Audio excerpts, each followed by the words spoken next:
What is the best measurement when mixing oils?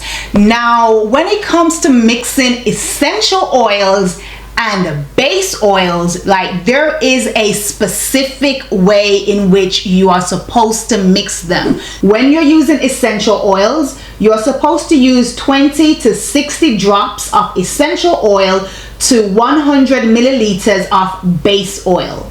It also says 7 to 25 drops to 25 milliliters, or 3 to 5 drops to 1 teaspoon.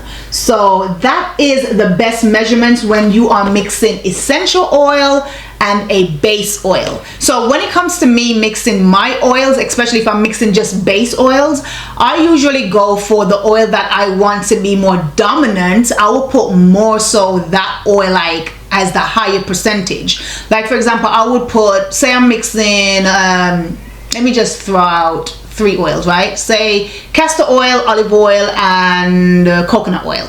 I would more want to put more castor oil in than coconut oil, but because castor oil is so thick, I like to go with a little bit more oil, like olive oil, as being the higher percentage, and then I'll put castor oil in the next next percentage being the second highest, and then coconut oil being the least. So I would say when it comes to mixing base oil, just think which oil you like, how it works on your scalp. Like, for example, I love how castor oil works, but because it's so thick, I would put olive oil, a bit more olive oil than castor oil. But yeah, so that's how I would mix my oils. But when it comes to essential oils and base oils, there is a particular way on how to mix it, and I've just told you how to do it. So I hope that answers your question, especially in regards to essential oils and base oils.